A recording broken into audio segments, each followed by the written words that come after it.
Good morning and welcome. My name is Sarah Curitan, and I'm the Executive Director of the New Jersey Historical Commission, and I'm very proud to welcome you to the 2021 New Jersey History Conference. We are still here, Indigenous History and Persistence in New Jersey. With gratitude, we acknowledge that we are on the traditional homelands of the Lenape people, called Lenape-Hoking. The Lenape are the original people of this land, and we acknowledge their continuing relationship with their territory. A legacy of colonialism, violence, displacement, migration, and settlement has shaped the region we now call New Jersey, impacting generations up to the present day. Still, nations, communities, families, and individuals persist in sustaining oral and cultural tradition and maintain a strong connection to this land and its waterways. This statement represents a commitment to beginning the ongoing process of relationship building with tribal nations both in and outside of the state's colonized borders, and learning how we can, through respect and connection, support a truthful and inclusive understanding of Indigenous history and contemporary life. And now it's my great honor to introduce a special video clip featuring the late Chief Richard Quiet Thunder Gilbert. Chief Quiet Thunder Gilbert served as tribal chief of the Nanticoke Lenni-Lenape Nation in Bridgeton, New Jersey for 13 years. He was a lifelong cultural educator and the author of 2 books with Greg Vietze, The Original People and the 7th Generation, Quiet Thunder Speaks. Chief Quiet Thunder Gilbert passed away in November of 2020. We are honored to begin the conference today by sharing his words.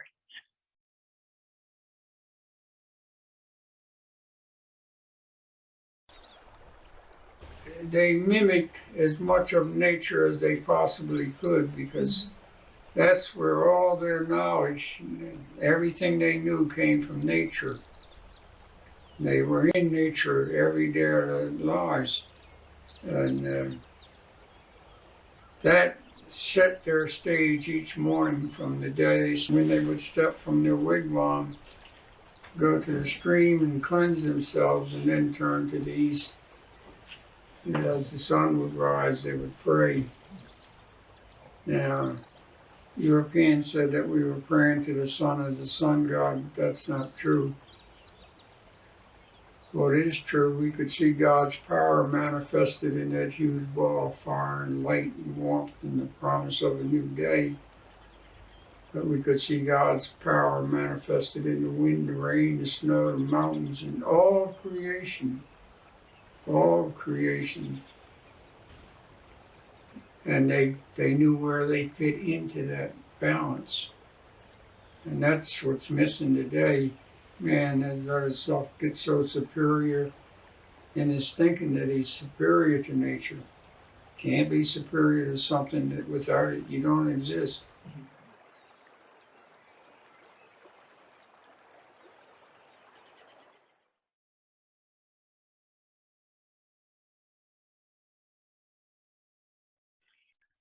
We would like to thank Chief Quiet Thunder's daughter, Shanna, the cinematographer, Dylan Francis, and the film sponsor, Asir, for granting us permission to share this clip. And now I'm pleased to introduce some very special welcoming remarks. First, we will hear from New Jersey Secretary of State, Tahesha Way. Tahesha Way serves as New Jersey's 34th Secretary of State. Nominated by appointment by Governor Phil Murphy on December 18th, 2017, Ms. Way was sworn in on February 26, 2018. As Secretary of State, Ms. Way holds one of the nation's oldest constitutional offices and leads a department with a diverse portfolio. She serves as New Jersey's top election official and oversees the State Division of Elections and its work in securing our democracy and ensuring broad, fair access to the right to vote. Ms. Way also chairs New Jersey's Complete Count Commission, a 27-member nonpartisan commission established to encourage full participation in the 2020 census. In addition to the critical work protecting what the Secretary calls the fraternal twins of democracy, Ms. Way also oversees the state government offices supporting New Jersey's vibrant arts, culture, history, and business communities. Following Secretary Way will be welcoming remarks from Stephen Burton, Chairman of the New Jersey Commission on American Indian Affairs and a member of the Ramapo Lenape Nation. The Commission has been our lead partner in organizing this conference and all 2021 programming focused on Indigenous history and life in New Jersey. And now Secretary Way and Chairman Burton. Greetings. I'm pleased to welcome you to the 2021 New Jersey History Conference today. The land that we now call New Jersey is the ancestral homeland of the Lenape people called Lenape-Hoking. The Lenape have lived in this region for over 10,000 years. Communities were gravely impacted by disease and forced migration following European colonization in the Mid-Atlantic region. Today, federally recognized tribal nations and First Nations, part of the Lenape diaspora, are located in Oklahoma, Wisconsin, and Canada. Here in New Jersey, an estimated 50,000 state residents identify as Native or Indigenous.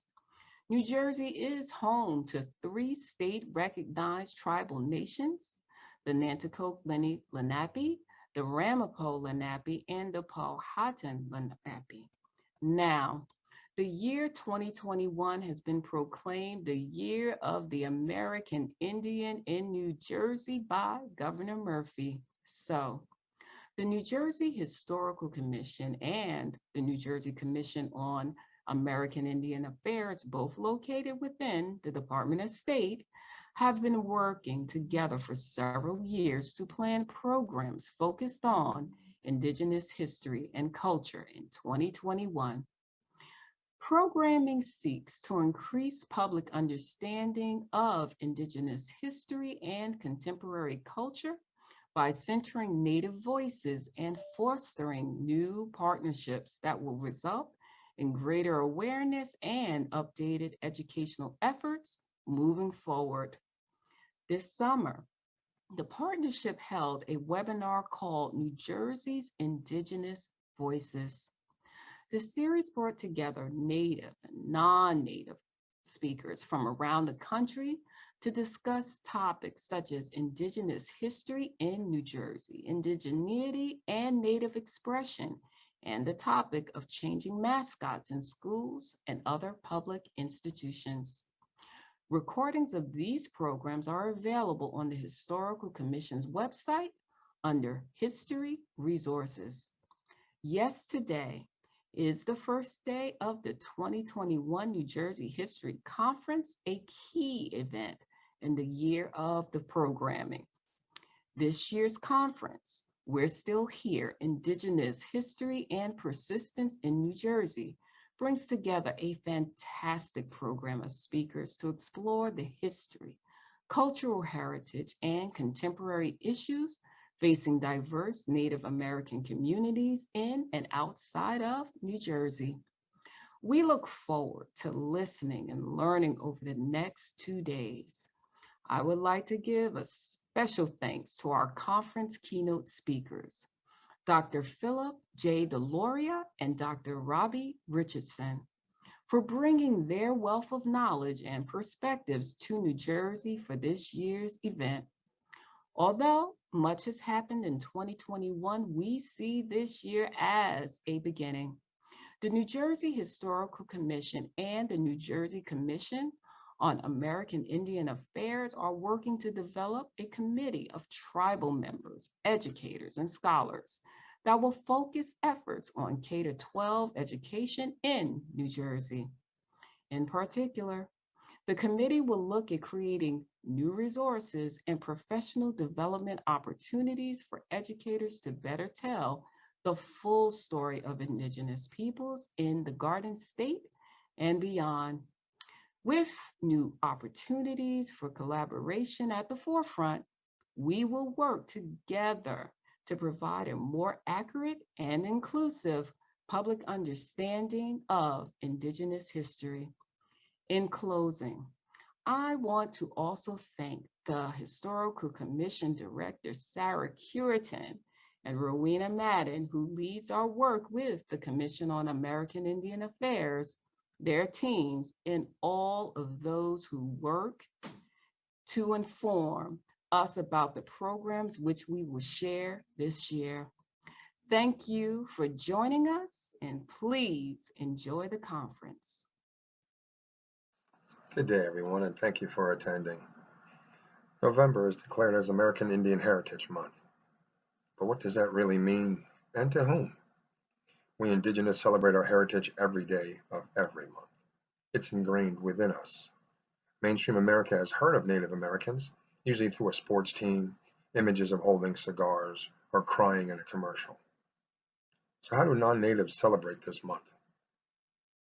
They gather at Thanksgiving with images of pilgrims and Indians sitting together to give thanks, but this is far from the truth of what Thanksgiving represents. As a Wampanoag sachem named Asamaquin, or Massasoit, befriended the pilgrims shortly after the pilgrims landed, and he showed them how to survive the winter. In the spring, he taught them how to farm and grow corn.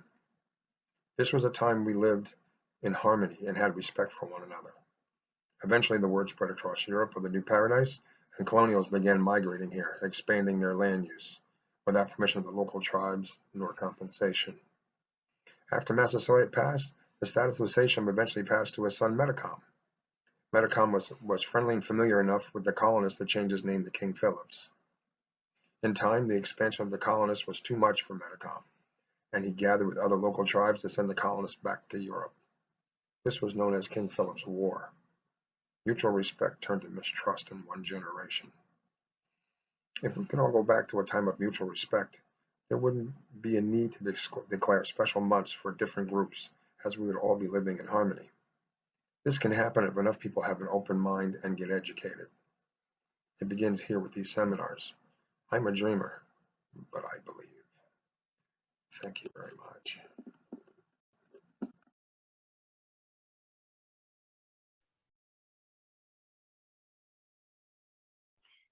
And thank you, Secretary Way and Chairman Burton.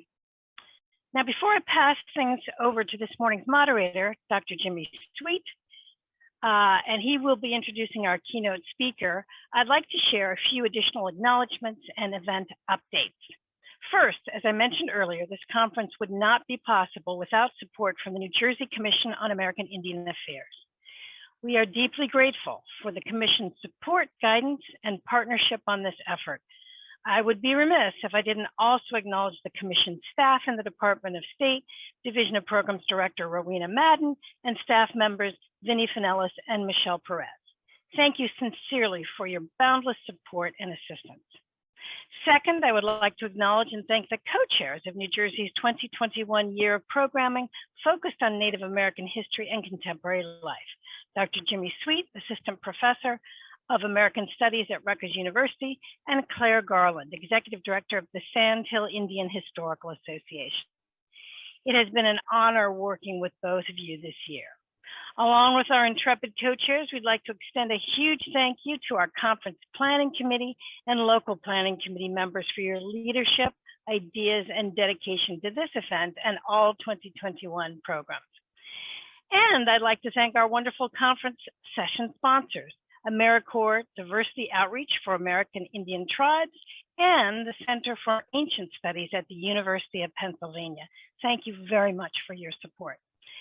And now I have to extend a personal thanks to the staff of the New Jersey Historical Commission as well. They've worked very hard over the last year to prepare all of these programs, culminating in our conference today and tomorrow. And a special thank you to Greer Luce of our staff, who's been the lead on coordinating today's events.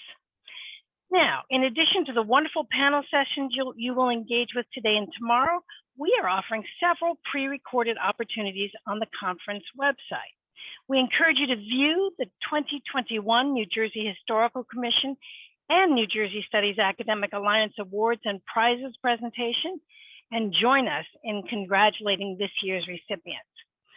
Also available on the website is the 2021 New Jersey History Conference virtual posters and project session.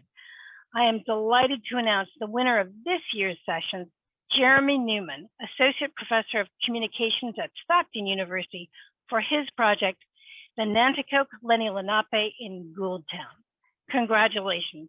You can view Jeremy's submissions and those from our other participants on the website. And now it's my pleasure to introduce our 2021 co-chair and today's keynote moderator, Dr. Jimmy Sweet. Jimmy Sweet, Lakota, Dakota, is an assistant professor in American Studies at Rutgers University. Sweet received his PhD in history from the University of Minnesota and served as a managing editor of NAIS, the Journal of the Native American and Indigenous Studies Association, from 2012 to 2017. Before joining the faculty at Rutgers, he was the Henry Rowe Cloud Postdoctoral Fellow at Yale University. His current book project excavates the legal and racial complexities in the experiences of Indians of mixed ancestry as they navigated both the Indigenous world and the American state. Thank you, Jimmy, and please enjoy the 2021 conference. Thanks.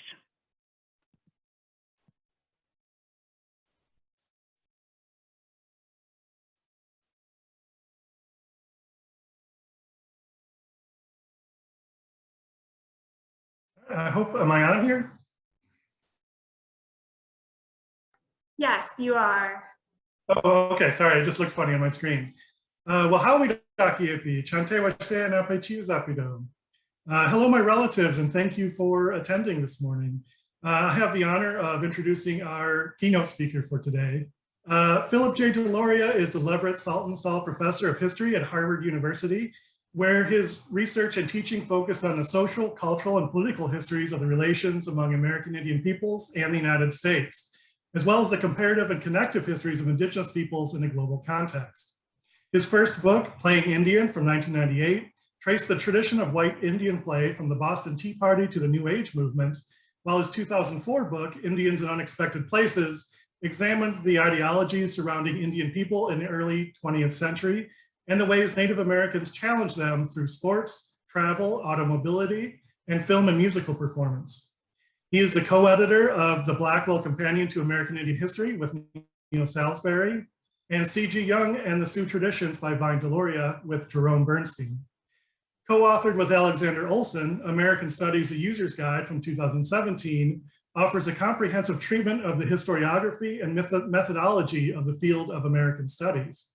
His most recent book is Becoming Mary Sully, Toward an American Indian Abstract from 2019, which reclaims a previously unknown Native artist while offering a new exploration of American Indian visual arts of the mid-20th century. Deloria received a PhD in American Studies from Yale University in 1994, taught for 6 years at the University of Colorado, and then at the University of Michigan from 2001 to 2017, before joining the faculty at Harvard in January 2018. At Michigan, he served as the Associate Dean for Undergraduate Education, Director of the Program in American Culture, and of the Native American Studies Program, and held the Carol Smith Rosenberg Collegiate Chair.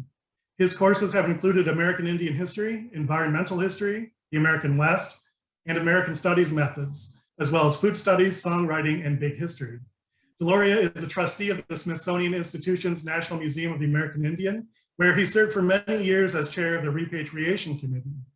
He is former president of the American Studies Association and elected member of the American Philosophical Society and the American Academy of Arts and Sciences, the recipient of numerous prizes and recognitions, and will serve as president of the Organization of American Historians in 2022. So let's give Professor Deloria a hand here. Looking forward to today's talk. Thank you so much, Jimmy. It's great to see you, and thank you for what I'm hoping is a little bit of virtual, applause. How mi takuyepi, ha chante washtea na peche zapilo. I'm super excited and glad to be here with you today. I want to thank Greer Luce, Sarah Curitan, Beth Lawrence, the New Jersey History Conference for offering me the chance to say a few words and to engage in something of a dialogue with you. I'm speaking to you today from the ancestral territory of the Massachusetts people here in Cambridge, Massachusetts. And I have to say that I may be at Harvard, but I'm not really that much of a Harvard kind of guy.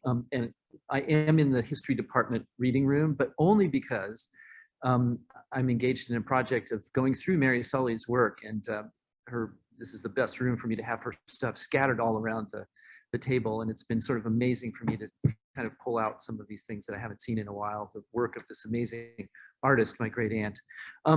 Curiously, my family actually has ties to Lenapehoking, the traditional territory from which I'm assuming most of you are participating today, although those ties originate in Lower New York, the Lower New York area, rather than New Jersey itself. But as we all know, this is a continuous and joined territory. My assignment today, as I understand it, is not to dig into the specifics of New Jersey Indian history, but rather to provide a more general picture upon which others can build or perhaps question, because of course this is what historians do, is question one another and dialogue in good spirit. I'm going to speak for about 20 minutes, and then we'll look forward to to exchanging thoughts and questions and answers. And of course, for me, here's the question: how do you frame in 20 minutes a sort of big picture history about American Indian people? With my strategy, I have chosen this theme, and I'm going to share my screen a couple of times here, back and forth. I'm going to start right now.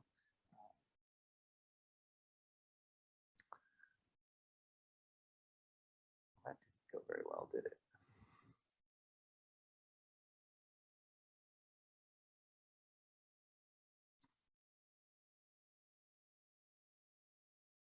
Okay, I'm hoping that this is that you're actually seeing a title slide that says these are the 5 things. So I've chosen this theme. These are the 5 things that Native people say. There are more than 5 things that Native people say, obviously, but what I've tried to do is to distill down into 5 succinct utterances some of the many, many things that Native folks have said to non-Native folks over the course of time, as they've tried to explain themselves, explain their worlds, their histories, and most important, emphasize their presence and their futures.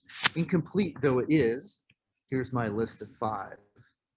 We know you, but we've never understood you. We're still here. We're not like the others. We want our stuff back, and we have a few things to say. And so here we go. Thing 1, we know you, but we've never understood you. From the very first days of contact, Europeans wondered, can we understand these people? And they decided that they could. The Spanish held the first human rights debate, and they concluded that Indians were indeed human beings, though the finding actually did not do Native people much good. English and French philosophers figured that Indians were representative of an earlier moment in human development, and that you could build compelling theories about property and governance on the backs of these pre-political people. John Locke famously, for instance, suggested that in the state of nature, nobody has originally a private dominion exclusive from the rest of mankind. This is him sort of gesturing to what he imagined a sort of Indian or pre-contact world looked like. Yet by the labor of his body and the work of his hands, whatsoever then he removes out of the state that nature has provided, he's mixed his labor with and joined it to something that is his own, and thereby makes properties. Property comes in this sort of sense from nature and labor. This is something that sort of contact with the New World allowed folks like Rousseau to theorize. So non-Native people have been pretty confident in asserting knowledge about Indian folks, who they are and what they want.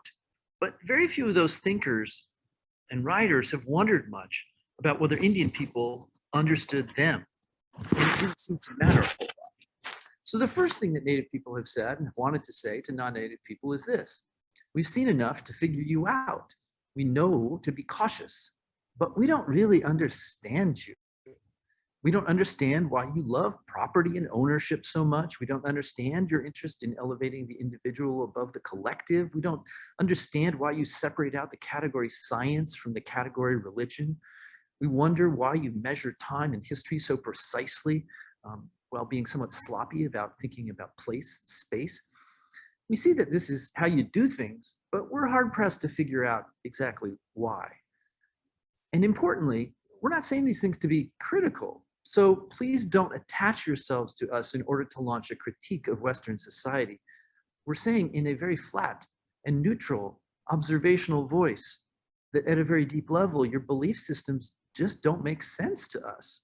We're not saying you're wrong and we're right, though we note that you have said that about us, just that we kind of don't get it.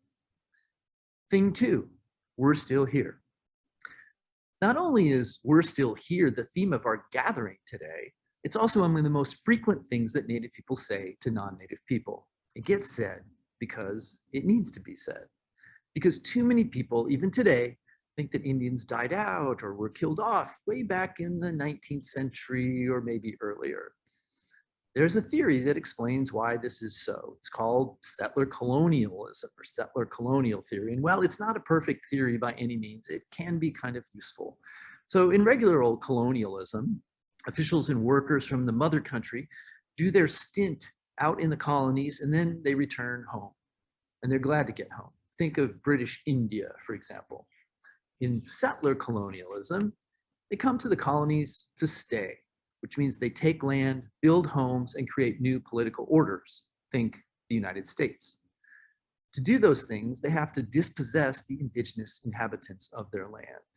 They develop various strategies for eliminating them, isolating, containing them geographically, assimilating them so that they disappear, ignoring them, and erasing them. It's easy, in other words, for Americans to think that Indian people are gone because we've taken actions and told stories that made disappearance seem natural and inevitable. And I've just got a couple of kind of little examples here to share and just give you a sort of sense of this. This is from the New York Times. They have a kind of a aggregation service called Race Related, where every Saturday you can get an email sort of pulling together the various stories about race that they've published over the course of the week. This is one of the advertisements when they relaunched the Race Related series. And it struck me so much because of the ways that for a forum that aims to talk about race in critical, in serious kinds of ways, that they establish a racial hierarchy on the very page of the newspaper, right? Through the sizes of these various heads, through the textures that are assigned to them. And of course, we can sort of observe the ways in which this racial hierarchy or the hierarchy around conversations about race sort of unfolds. That African-American sort of racialization sort of sits at the top, a sort of interesting sort of second gesture with his headscarf to thinking about Muslims, Arab American perhaps, a sort of Latinx Hispanic figure somewhat smaller, and then an Asian figure, kind of down at the bottom. The very conspicuous absence for me, of course, is that Native people don't seem to be welcome to this conversation at all. I hunted around on this page to see if there was a little tiny Indian there, but there wasn't. Also famous out in Indian country, right, is this graphic from CNN reporting some of the polling on the presidential race where Native people get to be framed as something else. It's kind of a little crazy. But Native American demography, starting from a low point around 1900, when about 250,000 people, Native people, appeared in the census. Native demography has grown over the course of the 20th century. Today, 2020 numbers, the Census Bureau reports 9.7 million Native people, and that's both this alone figure and a figure in combination with other kinds of racial categories. It's about 2.9% of the US population. And it's important to note that that number is up from 2010, when the number was about 5 million and the proportion was about 1.5%. So it's not just that we're still here, it's that our population is actually growing. In 1934, Congress passed the Indian Reorganization Act, which allowed and encouraged tribes to establish governments, consolidate lands, and undertake economic development. In the 1950s, the US government tried to shut down those tribal governments, but they came roaring back in the decades after, bolstered by a new commitment to upholding the treaties that had been signed over the course of 2 centuries. Even so, if Native people made up 1.5% of the American population, they rarely got more than 0.5% of our collective attention. And so the continual reminder, we're still here, sometimes that reminder is as much for Native people as it is for other folks. Speaking of survival among ourselves is actually a mechanism for pursuing survival. Thing 3, we're not like the others. American Indians are unique relative to any other racial or ethnic minority group in the United States. And it's worth saying and saying again. That uniqueness rests upon the treaties, which describe a formal political relationship between tribal nations and the United States. It's the base for all kinds of other formal relations that we have. Nestled within the US Constitution, one can find an indigenous constitution, and I've taken the liberty of sort of drafting up a little preamble for it. There it is. My own rewriting of our own Constitution's preamble, which emphasizes treaty relations, relationality, consultation, these kinds of things. So the Indigenous Constitution starts with the 3/5 clause. Yes, that very famous piece of the Constitution, which I've always read is basically a math problem. Whole number of persons plus indentured servants minus Indians not taxed plus 3/5 of all other persons. Of course, the infamous reference to enslaved people. Those who cannot be counted, Indians not taxed. And this language is carried forward into the 14th Amendment. So we know that they weren't kidding around about this. Indians are written into the US Constitution in order to be excluded from it. And therefore, this becomes the first article of the Indigenous Constitution, because Native people are excluded because the founders regarded Indians as their own distinct political entities, tribal nations. The next article of the Indigenous Constitution suggests exactly that. It's the Commerce Clause, which tells Congress to regulate commerce with foreign nations, among the several states, and with the Indian tribes. If you're parsing the grammar, you'll notice that the with applying to foreign nations and Indian tribes suggests that they are more alike than they are to the states. A key mechanism for doing this kind of work for 100 years of American history was the treaty, a nation-to-nation agreement. And that brings us to the third element of the Indigenous Constitution, the Supremacy Clause, which suggests that treaties function at the highest levels of American law. Right? What this provision sets out, right, is the 3 sort of highest bodies of law. The Constitution, the first one, the laws of the US, which we made under the Constitution, the second one, and the third one, all treaties made or which shall be made. These shall be the supreme law of the land. John Marshall, who made a number of interesting decisions about Native people, actually reinforced this.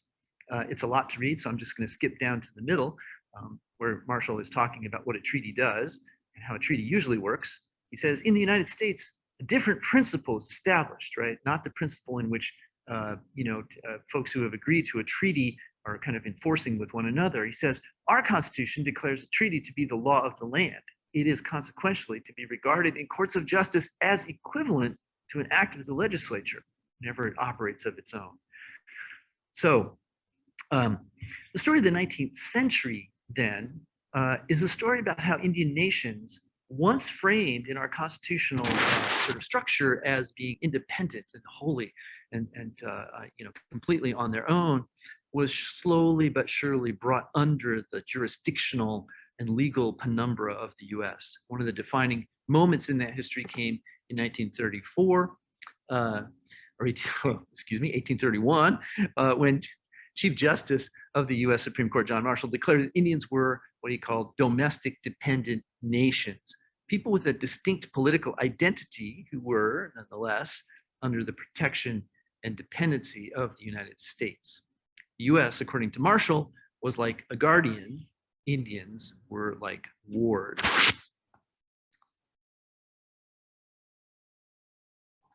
The result is that Indian people have a dual and simultaneous claim on their own retained sovereignty as tribal nations, right? Something that goes all the way back to the very beginning, sovereignty that they held on to, not granted by the US, but held on to and retained, and as people who have a trust relationship claim on the United States. So the US, having taken on this guardianship role, as Marshall said, has an obligation to be not just a trustee, but a good trustee. To many people, these things seem contradictory. If you're sovereign, how can you make a claim on another country?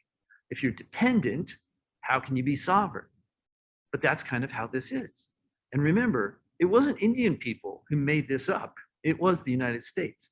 The sovereignty and trust relationship explains why Native people are not like African Americans, Latinx, or Hispanic Americans, Asian Americans, or any other immigrant group.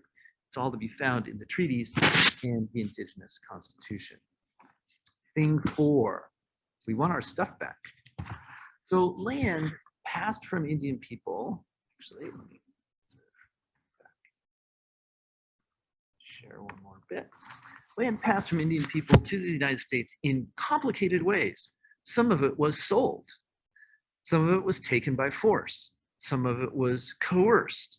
Some of it was cheated. There was all kinds of mechanisms. And these mechanisms shifted over time from the large-scale treaty-based land cessions of the early days of the nation, which have a kind of continental sort of vision to them, to the land trades, Western for Eastern, Eastern for Western, right, that justified the removal of Southern and Midwestern tribes from their homelands to that place called Indian Territory, today Oklahoma. As the US formed territories, and out of those territories, states, those Indians who were not removed were compressed and then contained on reservations, as we see here in the case of North Dakota, but we can find many, many states that are like this. Following the Dawes Allotment Act of 1887, those reservations were sliced up into parcels of 160 acres, which were then assigned to individual Indian people. Oops, I see two, there it is, who were quite rapidly pushed, cajoled, and cheated out of their land. And even as this small-scale land taking was underway, government began seizing native land through eminent domain for reclamation, military bases, and pipelines. And I just want to show you a quick little sort of national map. We can see native nations here in terms of reservations, but 3 different sort of shapes and forms in which native people were compressed or removed from their land. So much of the capital, this is one of the most interesting things that's happening in Native American research these days, the capital that supported American growth in the 19th century came from enslaved labor. But a surprising amount came from Indian land sales and government-controlled trust fund accounts. As Bobby Lee and Tristan Atone have shown recently in devastatingly clear ways, the Morrill Act, which created American land-grant universities, rested upon Indian land, supported one of the key founding moments of American higher education. So there's taken land, there's American finance capital, and then there's the plunder of graves for racial science. Tens of thousands of Indian bodies occupied space in American museums. They were lifted from battlefields and internments, sent to Philadelphia and Washington, Cambridge. There's important support theories about how races were distinct and different creations. Even as race science waned, new ethnographic and archaeological collecting brought native material culture pouring into these same spaces. The super cool native stuff in our museums arrived in some very uncool ways. And so we want our stuff back. We want our ancestors to be put back to rest along with their grave goods in the ground. Our sacred objects, we want them back for our own use. Those objects of cultural patrimony that belong to our collective, we want those back too. And while it seems unthinkable that the United States might actually return some of that land, there are historic possibilities, Blue Lake, Taos. There are new possibilities coming up all the time. Outright returns, co-management of public domain lands, tribal purchase, private donation. It may not be so unthinkable after all. Thing 5, we have a few things to say. For a very long time, scientists and the civilized set made fun of our understandings of the world. They thought we were primitive, superstitious, animists, terrified of nature, ignorant. But listen to the ways that ecologists talk today. Soil is alive. Forests are cooperative communities with trees sharing resources, even across species. Trees communicate through interconnected fungal networks. They know precisely what is going on in terms of water levels, nutrient flows, insect predators. Well, these are exactly the same kinds of things that Native people have been saying for a very long time. Because when you live in intimate relation with your environment for tens of thousands of years, you learn things. You create a science of observation, experiment, consolidation, review. You pass that knowledge along. Your science, if we want to choose to use that word, may function without labs and lasers, but may come to understand similar things. And if biologists start to sound like Indians these days, guess what? So do theoretical physicists. And who knows where that might lead. For a long time, we've assumed that multiracial democracy in the United States began with the promise of post-Civil War Reconstruction, in which African-American civil rights emerged as a template for thinking about the extension of the promises of the Declaration of Independence to a much broader set of peoples. That template saw rights as the domain of the individual. The individual claimed rights through citizenship, not just the right to vote, but the right to be recognized as a citizen by the American state. But Indian people might tell the story differently. Multiracial democracy began as a collective thing, as tribes were recognized to be distinct rights-bearing entities within the national rubric of the US. Since tribal national life is flourishing, if still confronting challenges, might it not be an alternative way to think about new strategies for racial reconciliation?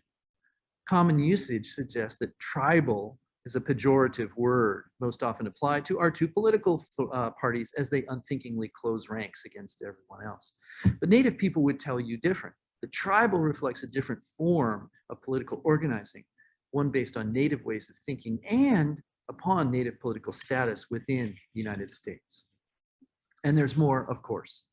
One could talk about American Indian literature, art, music, food, visual culture, about Native innovation and management, about the unique quality that Anishinaabe writer Gerald Visner called survivance, not just survival, not just resistance, but a sense of courage, life, dignity, autonomy, legacy, and wise engagement with the world. And so these are the 5 things that Native people say to non-Native folks, or some of them.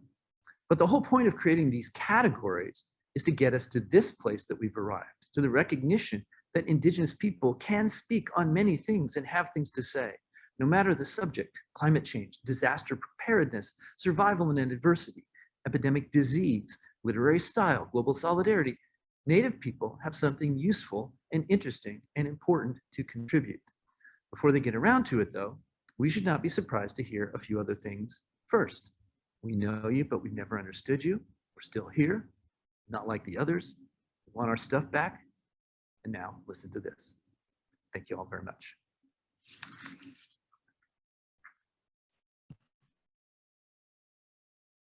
Well, thank you very much. I will give the collective clap for all the audience here, because you can't see them. I'm sure they're all clapping as well.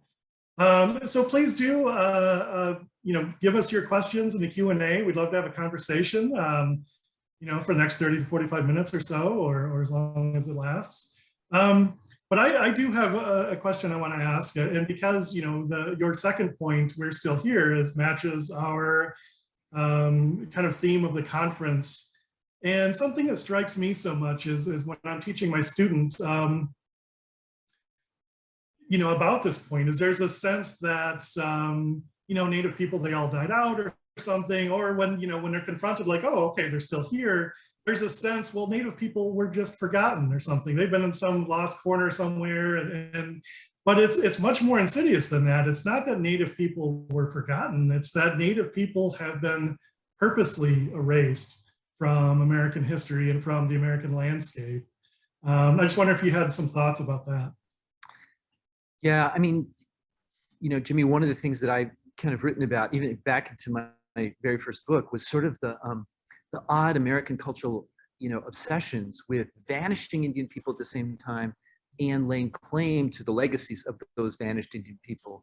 And the two things completely are intertwined, right? You can't lay claim to being indigenous to this space, which is what settler colonists want, right? Is to say, like, I'm Native here, I'm Aboriginal, I'm Indigenous, I'm the person, right, who belongs to this continent, no one else. As long as Native people exist, that chain, that claim is challenged, just structurally, as long as Native people are here. And so it is important, I think, in this sort of question about like the founding of new political orders, right, the creation of the United States, it was important for those folks to be able to say, we are not of the British Empire, where we are our own distinct thing.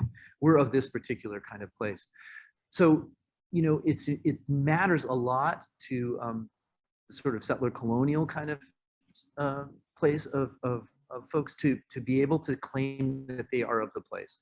And therefore Native people, kind of have to go, have to be vanished. So it's an active kind of process. I think this is the thing. It's not accidental, and it's not something sort of, kind of happens. It happens, in writing, in utterance, in poetry, in art. It just happens over and over again. And the whole study of the 19th century, when it comes around to Native people, is in some ways a study of the vanishing and the disappearing, of Native people. It's it's almost a stereotypical kind of an analytic, the vanishing Indian. But when you really latch onto it and start watching it, you can see exactly how intentional, right, it is, and it has to be. Great, thank you. So we are starting to get some questions coming in. I'd like to ask some of these. And so we do have a fairly diverse audience today. I mean, we do have scholars, but we have a lot of people just from, the New Jersey community. So there's a question here about museums that's interesting. So as museums are trying to do a better job of representing Native cultures, how would Native people suggest we do that if we return objects to the tribes? If not represented by objects, how would you prefer to be represented in the exhibitions? Yeah, I mean, it's a it's a great and fair question. My own sense is that, I mean, I've spent a fair amount of time in museums, from the University of Michigan Museum to the Peabody Museum here at Harvard to the National Museum of American Indian, is that I don't think we're in any danger of returning and repatriating so many objects that we're unable to have museum exhibits. And there's also the case that many things are sort of not easily repatriatable that have come into museum collections. There's a kind of an idea floating around right now that the Native American Graves Protection and Repatriation Act, NAGPRA, is an easy thing to implement, when in fact it's quite a difficult thing to implement. So it's my sense that museums will never have to really seriously confront the problem of not having any objects to represent Native people. Most of the things that Native folks are concerned about when it comes to repatriation is really first and primarily human remains, right, and associated funerary objects. Objects of cultural patrimony and sacred objects tend to be a little bit, kind of further down the list. So I think those things are entirely possible. But it's also, let me just say one more thing about this. It's also really important for museums to make connections between Indigenous pasts and Indigenous presence and futures. So a history museum, an art museum, all of those things, I think there's an obligation in telling that narrative to bring things into the present and to point to the future. And that invites consultation with Native folks around curatorial kinds of practice and exhibit practice. I think it involves the localization, right? It's who do you consult with? Well, it's not just anybody. You consult with folks who, have legacy and ties and connections to the place in which the museum is located. And those things can be really, really productive. As hard as NAGPRA and repatriation is, one of the great things that it does is it forces museums to be in dialogue with Native people. And those dialogues, I think, extend to institutional relationships, that are consultative and that produce new kinds of ways of thinking about museums. Great, thank you. So another question from the audience is, can you say more about New Jersey / the East Coast when it comes to the ways that U.S. society has and has not remembered Indigenous peoples? Do you think there's something particular about this place compared to the West or the U.S. overall? Well, it is the case, right, that Atlantic seaboard, tribes suffered and suffered a lot and suffered early and were subject to various forms of removal.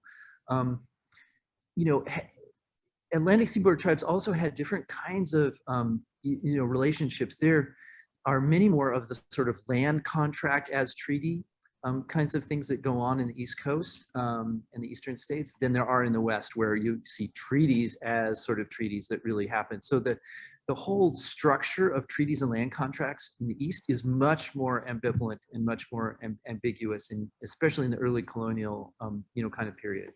So it is the case, right, that the West has, just large and much more dense concentrations of Native people, which means that Native folks are much more visible, and it becomes easier, I think, for Western tribes to stake certain kinds of claims. It's been, to me, sort of interesting, when my dad was sort of first active with the National Congress of American Indians, the power center was really, Oklahoma and the Great Plains. But, that sort of shifted now, and it's all about California, and maybe the upper Midwest and other kinds of places. It's never really been in the East.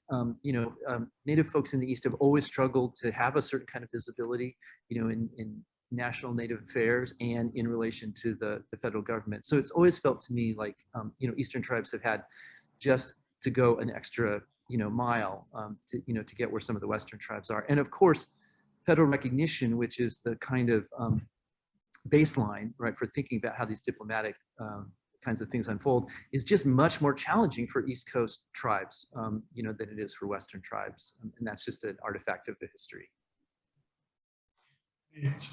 So to jump in some more of these questions, so, you were talking about the census and population and things like that earlier. And we have seen this huge jump in a Native population in the 2020 census as compared to the 2019 census. And this question specifically asks, do you think this relates to, say, genetic discovery kits like with Ancestry.com or 23andMe, or are there, what's kind of at work here, do you think, with that population shift? Well, I think definitely some of the genetic testing stuff, because has led to this. I mean, what we've been seeing in the last couple censuses, particularly when we added the sort of, and other racial category, was a kind of rapid explosion in the numbers as people, who were able to sort of identify multiple kinds of racial categories. So, I mean, I come from a Native family, but I also come from a Swedish family, and I check both boxes when I'm asked about what that looks like. So I end up showing up on the census.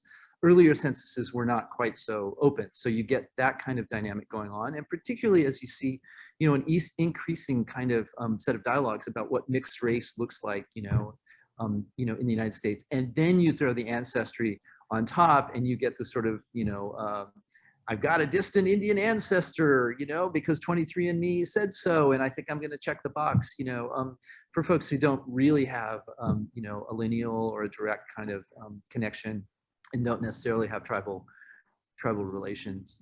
I mean, we see this, for example, with university admissions, a fair bit. In fact, there was a recent study, right, that said that, a significant proportion of people who had checked the Native American box on their university admissions form knew that they weren't Native and were kind of cheating. So it's it is a bit of a problem, this kind of open claim. But I think it goes all the way back to the sort of dynamic we were just talking about, which is like, it's cool to be Indian, right? The one drop rule that applies to African Americans is reversed for Native people. So it's like, oh, you have one drop of African American blood and you're Black, right? And that's a bad thing. Right, this is the way that it's been framed in the United States. For Native people, it's like you have one drop of Native blood. Oh, that's super cool. That's really great, right? So it becomes it's almost fetishized, right? So it plays out that way, and I think that has something to do with the increase in the numbers for sure.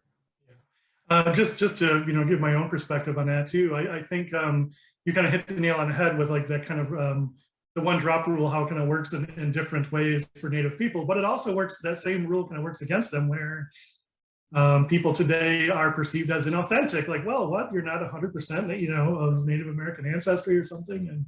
And, so sometimes it's really cool for some people who really aren't Native to find some Native ancestor in a deep past, but then at the same time, the same rule is used to render some other people say, well, you're not a real Indian, or you're inauthentic. So kind of interesting ways there. And I also think too, just from, my experience with students here in New Jersey, is it seems that a lot of, Latino and Hispanic folks are, particularly here in New Jersey, are claiming, and I think rightfully so, a Native American identity, is where they're certainly indigenous people. They just come from a different part of this continent called America. And so Native American makes sense. And I think it's perfectly reasonable to do so. But I think that's also a major issue in that rise of population. Yeah, I mean, definitely, as we see immigrant populations that are truly indigenous, but not necessarily in the ways we've thought previously about American Indians, right? Everything gets quite complicated and confounding. It's true. Yeah. So we do have a lot of questions in the Q&A about teaching. And so we have a lot of K through 12 teachers who are very curious about possible resources that they might use. But this one in particular asks, as a teacher, I work hard to make center Indigenous history in my lessons while also addressing some of the 5 things you said today. Do you have any suggestions for K through 12 teachers for passing along the message you gave us today in our classrooms, either explicitly like you did, or as more embedded into our curriculum? I mean, the things that I'm saying are teaching techniques that I've sort of worked out over time, and I actually commend them, particularly to high school, high school teachers. I mean, high school teaching almost. I ask my students in classes, how many people know what the 3/5 clause is, and they all raise their hands. And granted, I've taught at high gloss universities like Harvard and Michigan, and I've been very lucky to do so. But I think it's a pretty standard part of high school curricula, right? I've really never run into a student who doesn't at least hasn't heard of the 3/5 clause, and then you ask them to explain what the 3/5 clause is, and they they kind of get it half right. There's always someone who kind of has a more sophisticated understanding. And then you say, what about that Indians not taxed thing? And they're like, what thing was that? I didn't see that. I didn't. So, I mean, so for me, one of the things in thinking about this, like I have taken this as the entry point for this very discussion, right? And because it also ties us to African-American history in ways that I think are important and not to be disentangled, right? So I've taken that as the entry point and sort of asked, well, let's just play this out. What does this look like? Indian not taxed. Does that imply that you could have an Indian who was taxed? Oh, so what would that look like? That Indian would have left their tribal national identity and like become naturalized to the United States. Oh, let's make an analogy of that to France, right? And what happens is, you can trace a whole history out of that particular clause, right? That particular line. It's important to note the 14th Amendment. You throw in one more legal case, Elk v. Wilkins, about citizenship and voting, and all of a sudden it's got a contemporary kind of valence. You're able to articulate it with African-American history, I think, in interesting, kinds of ways. So for me, that's been one really important sort of entry point. Another,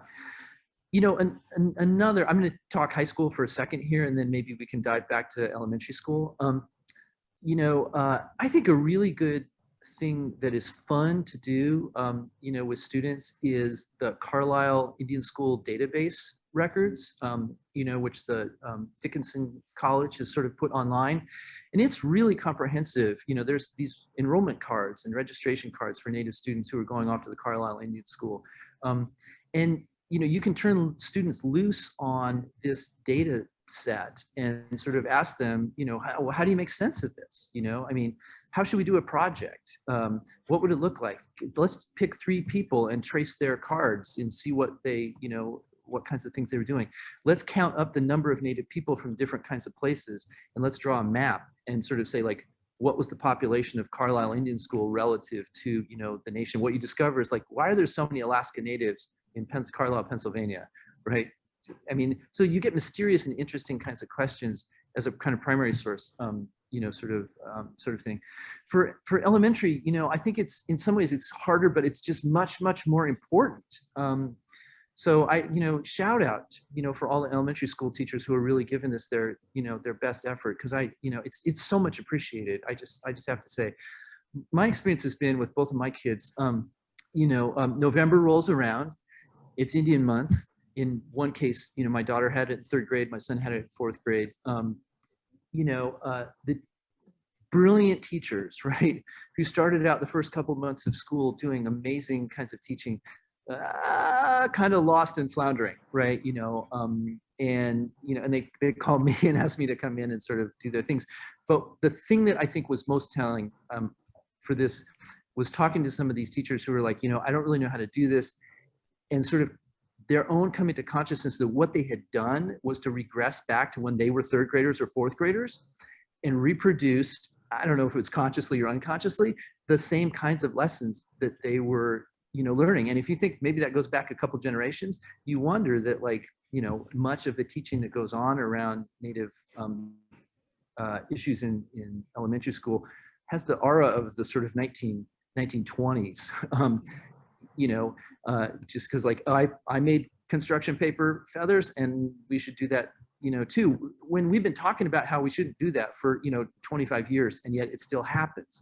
Those are the kinds of things. So I think with Native students, or with teaching Native history to younger students, finding, some kind of way to localize, feels to me really super important. And if it's possible to sort of,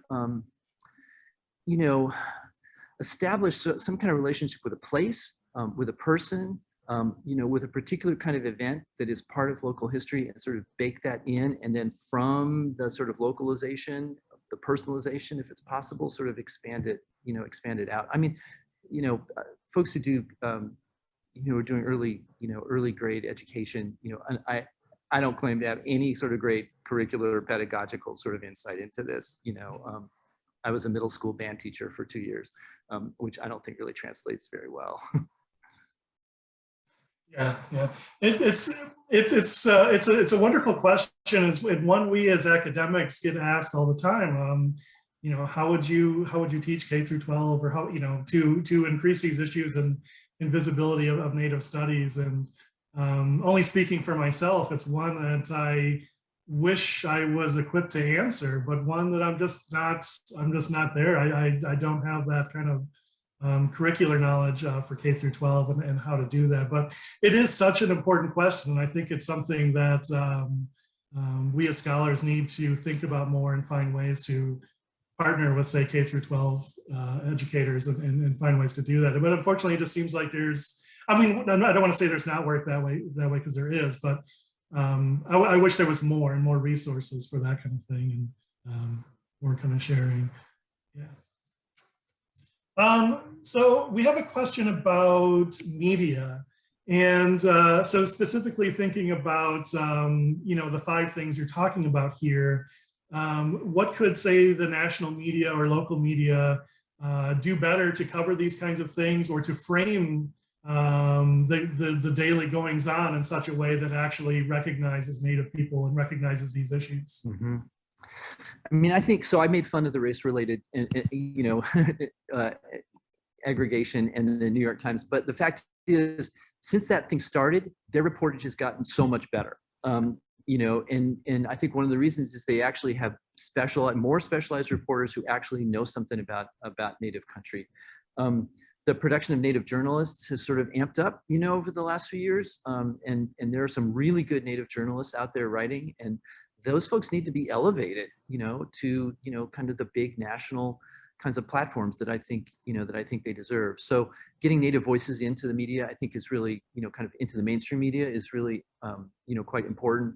Tracking on some of these issues over time. There was a lot of reportage about, in early COVID, about how Native folks were sort of suffering.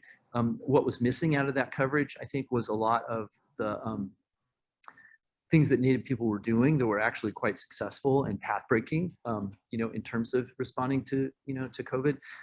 So continuity on reportage, I think, is really important. A lot of times the story seems to have a little bit of a kind of flash in the pan quality. So staying the course feels important. Also really important to think about Native media itself. Native folks grabbed onto the PBS documentary form back in the 70s, and in some ways sort of like never let go of it. And with the advent of social media and sort of new media things, like there is so much out there in terms of Native voice that shows up on YouTube, on TikTok, these kinds of things. And that to me feels like a huge resource, for teaching perhaps also, but also for thinking about media and the ways in which we, sort of get out there in the world.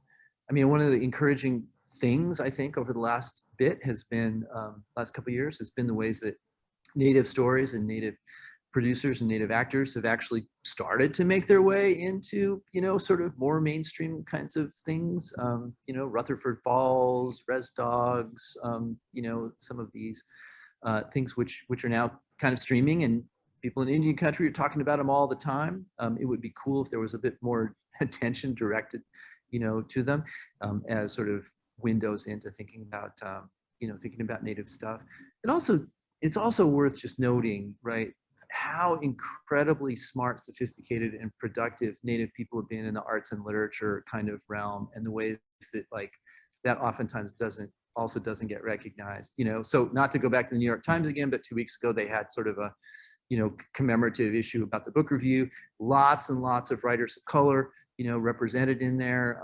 It was a really interesting kind of thing. Not a single Native person, right, showed up. So where are our great writers, right? You could have talked about Scott Momaday, you could have talked about Louise Erdrich, didn't happen. So there's always a kind of tendency not to actively erase necessarily, but to just forget about. And I think like anyone who's involved in media has to take that really seriously. I was lucky recently to have a discussion with Margaret Jacobs, who just, this past year published a great book, or maybe it was this year. No, I'm sorry, it just came out last month. It's about reconciliation between settlers and Native people, and thinking about Truth and Reconciliation Committee activities and that kind of thing. But she kind of concludes in the book that maybe the best path for reconciliation is land back. Land back to Native people.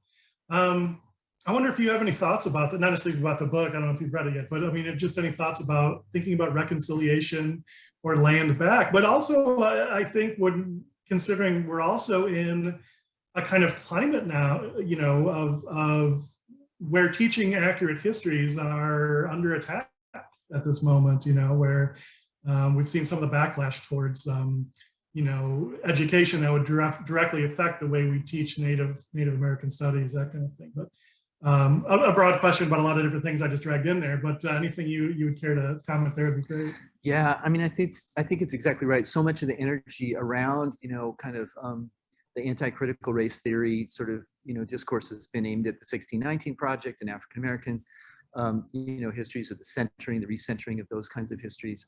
But there's a total equivalent when you try to do this and recenter, Native American histories, at the heart of American history, which is completely doable and in wonderful and productive, kinds of ways.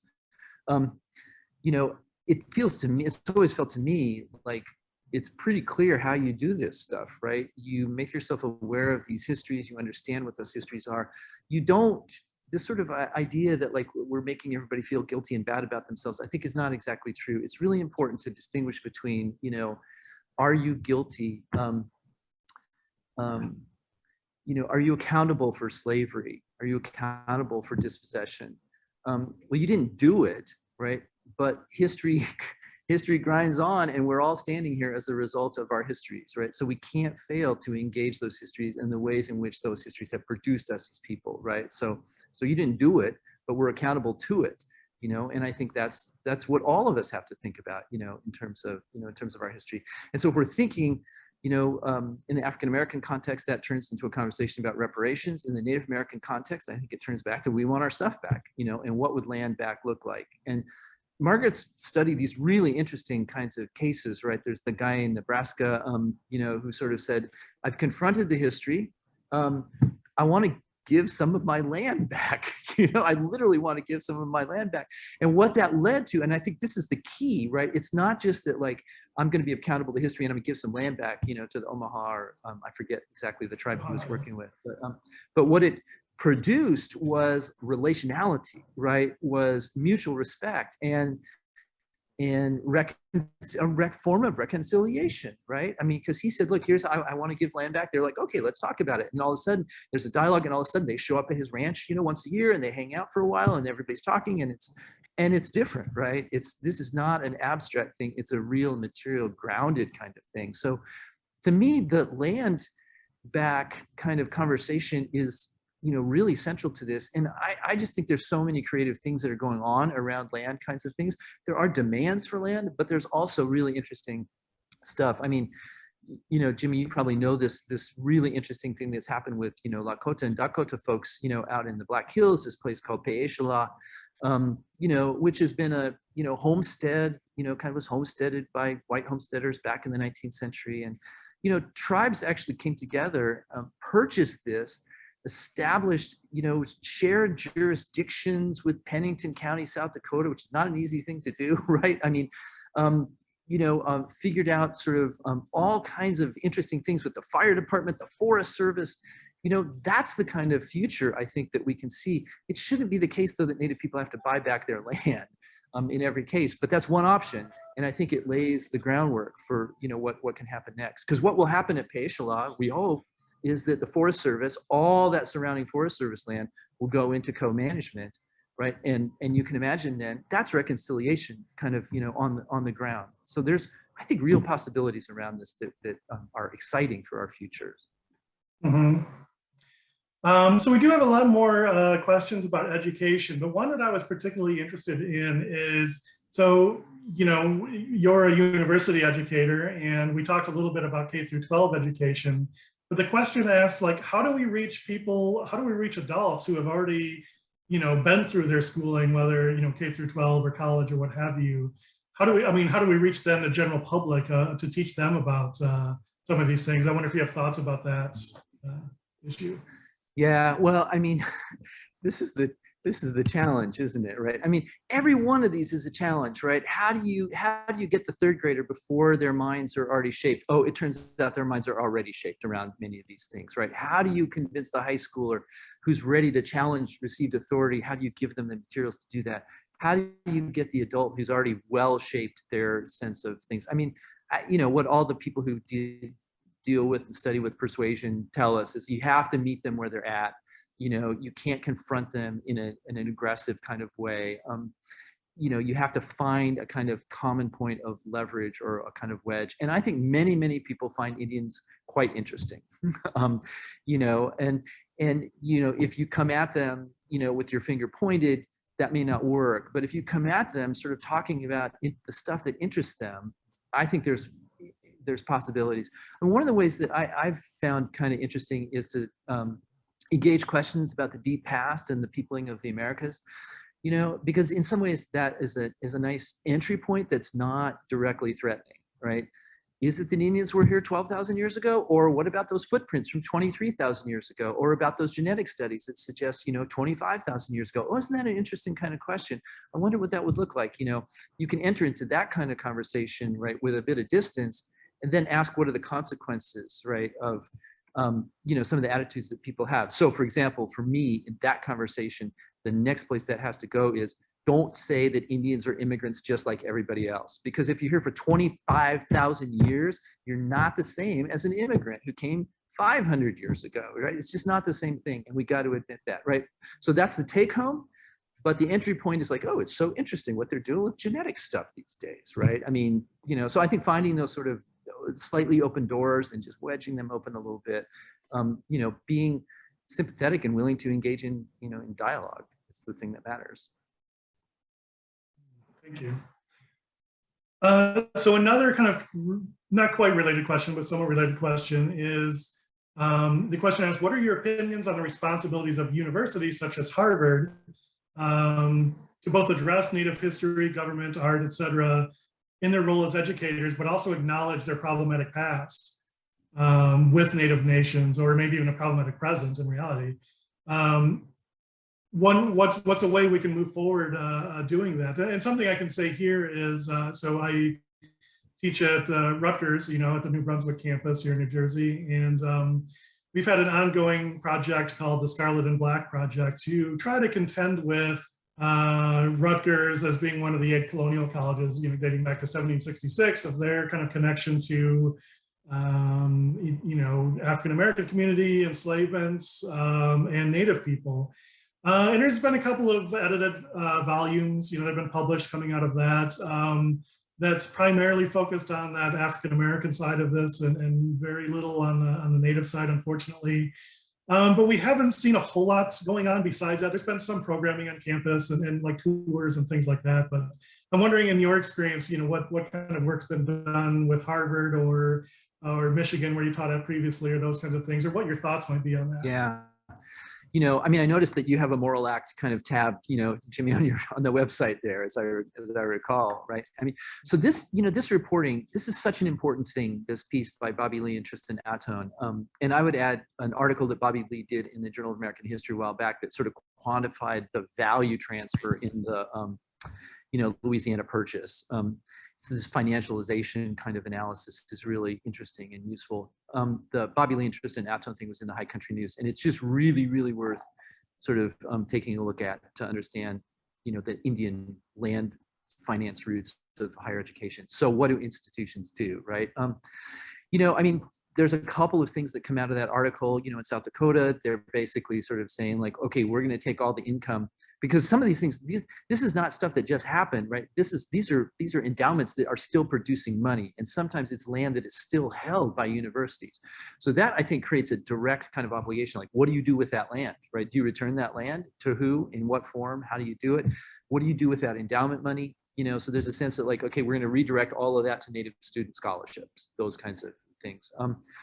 At both Harvard and Michigan, let's face it, and Harvard in particular, the legacy of Harvard is multifaceted. The first piece of it, you know, really has to do with this sort of racial science and collecting thing. You know, when NAGPRA started 31 years ago, you know, Harvard had 10,000 human remains, native North American human remains, right? 23,000 human remains from around the world. So the scope and the scale of this is just so mind-boggling. And one of the things that I've only been here since 2018, but I've jumped into this kind of full, you know, two feet forward. You know, rewrite the policies to make some of these things easier, reverse some of the things that were bad policies, you know, to start with, establish, you know, formal consultative relationships with our federally recognized tribes in Massachusetts, but also, you know, for whom we have other kinds of, you know, relationships. So there's a thing that starts, I think, with when you have that institutional history, you must start there, right? And you have to address that, and you do things. We just did our first 2 repatriations outside of NAGPRA, the Native American Graves Protection and Repatriation Act, which is, you know, I mean, for an institution like this, you know, it's quite a significant thing. Second thing is, like, you know, we're just doing a ton of curricular stuff. I mean, you know, I went from teaching a very broad portfolio, environmental history and cultural studies, to teaching a lot of bread and butter Native American studies classes. They're pretty much full, you know, all the time, you know, so teaching and educating our students, I think, is a really important thing. All of these institutions have a research function. You know, so for me, the research function going forward is like, we have to figure out what this looks like. And so Harvard and Native Lands, you know, I've got this on my list of, you know, courses to teach, right? A lab course with students, you know, figuring out Harvard and Native Lands, because Harvard has had such a flow of real estate transactions over its, you know, its history. So many of those were native lands. A lot of the early stuff, right? Things would pass into the Commonwealth, you know, of Massachusetts, and would be granted to Harvard. Harvard would sell it 50 or 60 years later. How do you track those land transactions? What does that look like? How much wealth has Harvard accumulated, you know, out of native lands? This is a massive, massive research, you know, kind of project. It is on the scale of the Harvard and Slavery Project or some of the other, you know, projects around enslavement. So this is the research function. And I think universities have to engage this stuff across all of those things, and they have to do it all simultaneously. Of course, my problem is I'm just one person, you know, but I have colleagues and friends, you know, now here on campus. And, you know, we hired 4 people, you know, within the year that I was hired. And those 4 people on our campus surfaced the fact that there's probably 10 or 12 people who are actually doing this kind of work. And now we come together as a group, we're able to push for more things. I mean, you know, I'm at the end of my career, you know, frankly, but I mean, if I can think like 10 years down the road, Harvard looks like a different place, that's going to be a win for me. And it won't be, this is a place that's been around for a long time.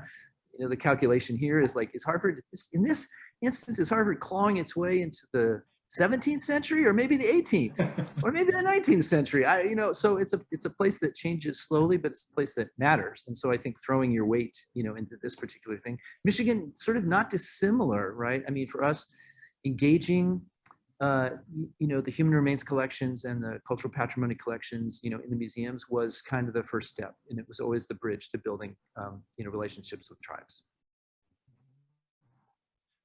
So I wanted to go back to your third point, which is about, you know, we are not like the others. And the idea is that this centers on the relationship, the treaty relationship that tribes have with the federal government, and just how important treaties are and that treaty relationship is. But the US unilaterally decided in 1871, you know what, we're not going to make any more treaties with these Native nations. And since then, some people have called for a resumption of treaty making between Indian tribes and the federal government.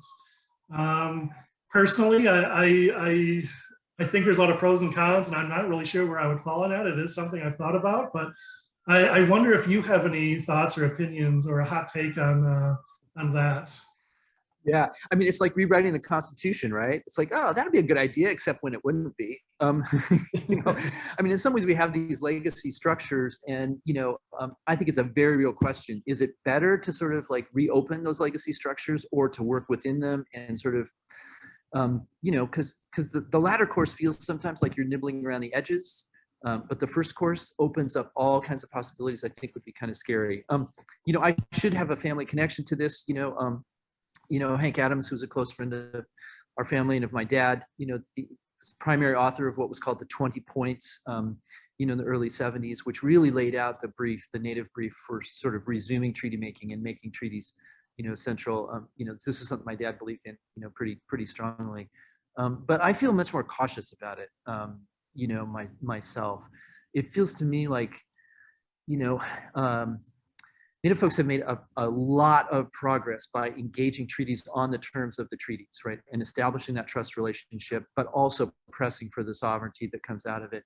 And it feels to me, and it's maybe just that, I've been involved, I'm on this Honoring Nations thing, here at Harvard, where we look at tribes doing really interesting and good, productive kind of work that for a lot of tribal governance, we're on the cusp, or we're already there, of being able to actually function in ways that don't necessarily require a reopening of the treaty process just yet, right? They require a return to consultation, in a way that recognizes the distinctiveness and the sovereignty and the autonomy, of folks. I mean, this was in some ways, right, the heart of the Standing Rock problem, right, was the failure to consult, right, and the sort of wielding of massive, public-private power, in that particular instance. But would a new treaty-making process have changed that? I'm not so sure it would have. So going back to the question of, we are still here. And I have a question about that is, what else can educators at any level, what kinds of things do people need to be doing? This is one of the audience questions. What kind of things do these educators need to be doing to illustrate that better, other than just saying the word they're still here or we're still here? What are there physical things that we can do, or are there resources, or just what other thoughts you might have on kind of like expanding on that point a little bit? Yeah, I mean, I think like putting the meat on the bones of we are still here is really the key, and some part of that, I think, sort of, I hate to say this as a historian, right, might involve sort of like not rebalancing, well, maybe rebalancing, right, history and contemporary kinds of things. Maybe it's just always linking and connecting, right? So whenever we're teaching history, it's just too easy to create a sense of pastness, right, about this. Oh, and they were here and they did this, right? The minute you speak in the past tense, right, you're structurally put in the position of, forcing Native people to say, oh, you just used the past tense with us, but we're still here, right? So I think to the extent that educators can always sort of think like, whenever I say the past tense, I'm going to move to the present tense and the future tense, and I want to have an example of what that looks like, So it's not the case. I don't think that like, I mean, what if every elementary school teacher, was trying to establish their own kind of relationship with local tribal folks? I mean, it would be overwhelming, so that I think that personal thing, when it works, is really great, but it's not necessarily a structural kind of answer. But it does seem to me that using educational resources, using museums, using local kinds of things to insist upon the presentness of Native people, and maybe using some of this media, kind of, and the fact that Native people are thinking a lot about the future and about futurity. I mean, this is a futurity is a word that you hear all the time in Native studies right now. Native people are saying it constantly, and this is, I think, just one more form of reaction to the pastness, right, that is oftentimes placed around Native people. So it feels to me like just being sort of self-conscious about that. Like when we teach history, we always have to make the move, right, to connect up things to the, to the present. And this is, I should say, this is what I find my, admittedly, college students, they really, really want that. They're like, okay, look, great. Don't just tell us what happened. Tell us what's happening now and why we have to understand the history as the roots of that thing that is happening at the moment. Well, thank you so much. I think we've put Professor Deloria on the spot enough. Thank you so much for your great presentation and skillfully responding to these great questions. It was a really great conversation. Thank you so much. And I will do the clap for the audience here. And thank you very much. Thank you. It's been my pleasure. It's been my great pleasure. Thank you all so much. I really do appreciate it. And best wishes for the conference, of course. Absolutely. And let me just add my thanks to both Dr. Deloria and Dr. Sweet for a terrific start to our conference. And I hope you all of us here enjoy the rest of what we have for you. We look forward to seeing you in the rest of the conference sessions. Thanks, everyone.